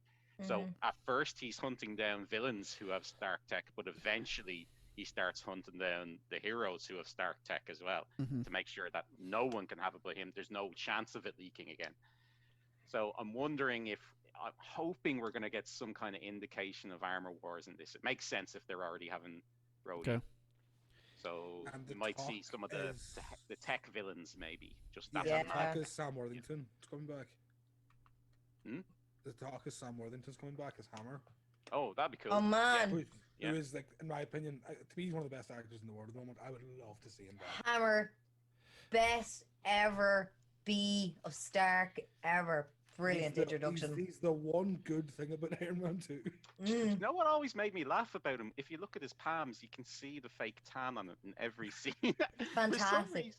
Yeah, it's brilliant. Like, he's such an actor. He's an actor that goes above and beyond. And is there any? Would you have any far mad theories about what this at the end of this is going to be? Like, what's it building towards? Is there anything that's going to change the universe, or is it just going to be a play-by-play of action movies all the way? I was wondering if we're going to see Steve Rogers on the moon. Do you think Steve Rogers is on the moon? I suppose they haven't really touched on if he's actually dead or not, because it looked like he was going to a funeral, but it wasn't. It was kind of more of a memorial. So we don't know if it was a funeral. We don't know what it was. It was just a handing over the shield. Apparently a lot of people are going up there, so we might see Monica Rambeau as well up there. Yeah, but he could, if he's on the moon. It'd be, but they as you said to me last week, that they lie a lot because they said that his character wasn't coming back. Well, the person that plays him, obviously he's not going to be playing him again. Yeah, Marvel just lie. Yeah, they lie. So I don't. Lie so I'm not all the time. So I'm not going to take it for their words. You know why they lie? Marketing. They're feckin' actors. Yeah, they can't keep their mouth shut and feckin' tell each other, just ruining the movie for people. Everybody dies. They're like, no, that's it. I do wonder though if they just use Tom Holland and like pretending that he's going to be, you know. I would 100% think that. Yeah, like it's good marketing. And it plays to his Spider-Man character as well, that he's kind of like awkward and you know, gets things wrong. One thing I will say, I would love to see Jimmy Woo in this show. But just every show, Jimmy Woo. Honestly, I think Jimmy Woo should be the normal man in the middle of everything in Marvel. But they could do that. They could Agent Coulson him. Yeah. Clark I Gregg think him. He'd be perfect for that, being the normal guy in the middle of all the craziness. We do need that though. He was perfect in WandaVision. He's so good. He's such a likable character. They're all calling for his own TV show, aren't they? Yeah. That'll be the idea of a show where just a show where this kind of competent FBI guy who everyone likes just goes around dealing with all these superpowered events. Like, as the show, a story for the show altogether, it's basically Americans versus terrorists, and that's what it's building upon here. This is the classic fighting America fighting terrorists. I think that's basically the premise of it. When is it our turn, Paddy? I don't know. We're fucking there and already. We had it. We failed. Get me my feckin' hurl. We're going training, lads. We're going for sex. We're going training, man. He's saying, we can have a kebab afterwards instead of shawarma. Is it, what's his name? Crossface? No. Crosshash? No. What's his name? Crossbones. Crossbones. Did you say CrossFit? Crosshash, he said. I said crossface and crosshash. Is that like that personal trainer calls you when you come in, like you don't come in on an off day? What about? He's going to be in this, isn't it? Did they announce the Crossbones is in this? I don't know who they announced. I didn't do my research. I didn't hear that one. Didn't hear that one, but haven't been looking. I thought, yeah, I remember hearing Crossbones, Zemo, and the Flag Smashers. I heard that Bucky Barnes' granddaughter or daughter is supposed to make an appearance in this. That's what I hear. I have a clue. Look at Brian. You can see all the cogs just clicking together. Well, am I ruining this for you? Sorry. Well, no, it's just I haven't. The rabbit hole, man. I can't. There's the catacombs of YouTube, you know? Well, that's it. You could be listening to fan theory all day and no clue what's going on. Yeah. But I've never heard, like, I do, like, okay, one of the problems of really, really, really loving comics when you're going to comic book films is that sometimes it just ruins the entire experience for you. Like, I was at the last Nolan Batman film, and Talia al Ghul shows up, and I go, oh, look, there's Talia. And the cinema that I was in, when she stabbed Batman, everyone... And you knew already, yeah. Yeah, it's Talia. Like, obviously. Yeah, obviously, what? Yeah, Nerd! Exactly like her. Like, how did you not? So it's nice. I say this to you, Brian. The attitude of you to be so. Tell me how high was your horse that day, right? Oh, it was extremely. I broke my leg falling off. Oh, poor you. Yeah. Poor you. Poor you. Right. But my point is, I would love for them to go like, oh yeah, Bucky Barnes had a kid and a granddaughter, and here she is, and that's cool. You know? Yeah, just turn it out of the blue. He did somewhere along the lines there. Flashback. Yeah, just totally surprise us with something like that. But then again, like if you think of it this way, if you go all the way back to the first Cap America, he was palling around some young ones. He's a player, yeah. Him and Jenna. I'm telling you now, that's how we make babies. Do you know what I mean? So like, we do flashbacks. Could be like, had the baby in 1940, she or he had a baby or whatever, and boom. Well, he was trying to get his Wanda in this one. He had an old date in it, so maybe he might be able to have a baby at least in this one instead of a grandbaby. There you go. And he left her. I thought he kind of cold shouldered her. He left her. You're taking all the stupid with you, huh? And that's what happens, Bucky. And that's what happens. That 108 line was very, very good. What was that one? I was like, what age are you, 108? Oh yeah, of course you are. I thought it was a bit cheesy. I wasn't mad for it. He's not a liar. He's not a liar. My dream for the end of this show is... He's not a spring chicken either, Paddy, but still. My dream for the big finale of the show is all three of them, Falcon, Winter Soldier, and US Agent, all of them in Captain America outfits, sharing the shield in the final fight. No. I just can't see Bucky in it at all. Because then everybody's going to say that's America's ass, and I'm just not ready for it. I'm not. Really, my dream is I want to see the Bucky Captain America costume from the comics because it's amazing. It's very hard for me to picture Bucky as Captain America at all. I don't know. It's hard. I will send you I can picture Bucky all day long, but that's a difference. Like, I get it. I can see Falcon. I can see Falcon, no problem, being Captain America. Even though I don't think he wants it, obviously. They probably all have America's ass. Well, I don't. Stunning. No, definitely not. But all in all, it's good. It's good set. Can't wait for the next episode. I do love them. A 7. It's a 7. 4, 7, no 10. 7. We can't vote until it's done. Well, it's nearly done. I don't know what else to say about it. It's good. I can't even count the 7. I can't count the 7. Is right. I left school. I left school and started a podcast. I thought it was an incredibly strong opener for the show. Yeah, it's very well done. Yes, it was.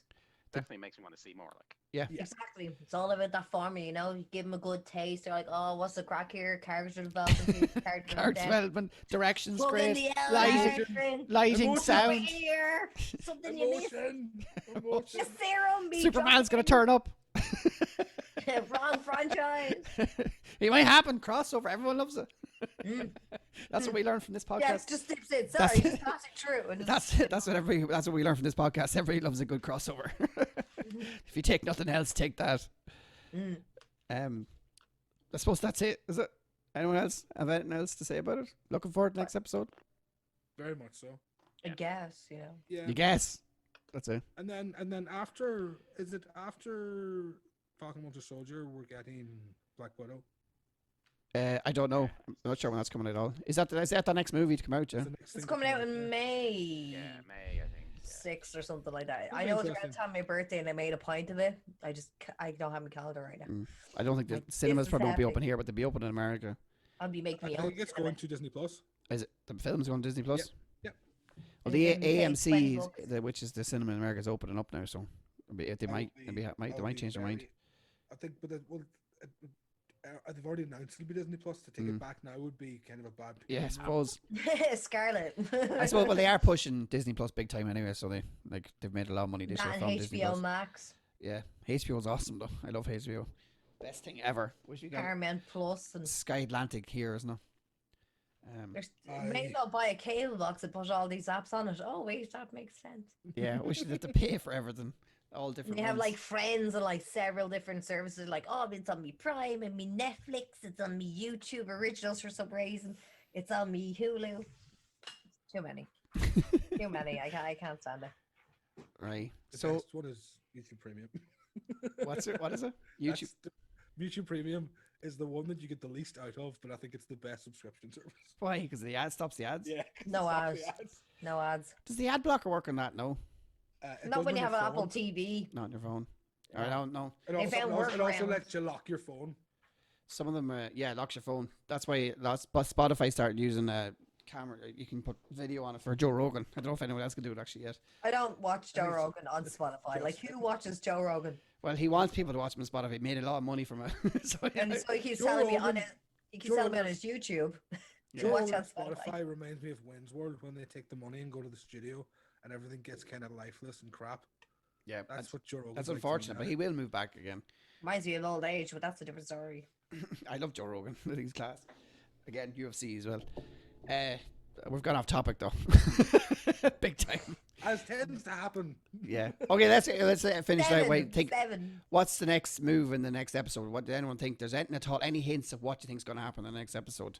Well, they've got to encounter each other. You think they're going to happen that they encounter each other? Yeah, it has to happen next episode. So I suppose the trailers keep telling us. There's only 6 episodes, isn't there? Yes. I don't know. It's 6, I think it is this time. Yeah. I hope there's more stuff with Bucky and his psychiatrist because I think that's a real fun thing. That's a Soprano-esque kind of touching. It's touching on that. They're sitting there going, "I shouldn't tell you this stuff, but I'm gonna anyway." Like when she starts taking out the book and the pen, and he's like, "Nah." So I saw a great tweet the other day. It was like, I wonder if Bucky's going to tell his psychiatrist about this, and it's a clip of him from Infinity War with Rocket Raccoon just turning around. Very good. So that's the big reveal. They're going to encounter each other next episode. That's what we come for. Unlock the legs. We're probably going to see Zemo, whatever has started. Oh yeah, we haven't seen Zemo at all. We haven't seen Zemo at all yet. Well, I don't know what happened to him because at the end of Civil War, it was King T'Challa stopped him from shooting himself, and he was going to take him in. I think. Yeah. I think we actually see him locked up by Shield, don't we? Mm-hmm. I think he got locked up. Yeah. Yeah, at the very, very end. That's the last scene, isn't it? He's there locked in the thing. He's in a glass, like they usually do. That's what they do with their bad guys. Put them in glass containers and put them in. And then slot them into your collar. Just so I can see you. So I can have you on display. You better not be in any trouble now. But I'd say they're going to keep him in the mask for a while and then big reveal at some stage. What's the reveal? We know who he is. No, but I mean to the fucking heroes, not to us. We do know who he is. We already know what the story is. I was really confused for a second. No, but I mean revealing to the superheroes because he's not supposed to be able to get out where he is he? They're supposed to be locked away nice and tight and looking in the window, not doing any bother. Okay. It's hard to keep track of these things, you know. That's it. Right, well, leave it there. That's been an episode of This Is Canon. I'll let the guys load me out and tell me where they can find us. When you're not here, where are you? Brian, where the hell do you be? Easiest place to find me is at Brian Von Doom on Twitter. So that's it. Doing a bit of art these days on it. Yeah. Talk about fighting games. Obviously, that's my other big thing. Fighting. And often find me posting funny panels from comics as well. So nice. Well, at any of those things. I'll stick it up as well at the end. Aiden? You can find me on Twitter at Aiden616, AODHAIN. I talk a lot about wrestling. Nice. And Mrs. Tink? I just talk. And you can Google me. Auntie Tinkerbell, anywhere. I have me Twitter, and I usually stream on gleamish.tv because it's quieter and there's less trolls. And I have peace. Nice. You can find me, NREC, the Republic of Players, NREC Buy and Play. We also have another podcast on Thursday at 9 o'clock, all about gaming. This has been... Oh, on Thursday, we're going to talk about Brime. Brime? Why, what happened with Brime? Oh, we'll talk on Thursday, I didn't see you with Brime. Feck Brime. Not me, right? It's different. No, Brime, B-R-I-M-E. Brime. Oh, okay. Brime, not Brine. No. Every time we talk about Brime, it's a laugh, so chill in. Yeah, because it sucks. This has been Is That Canon? Bye. See ya.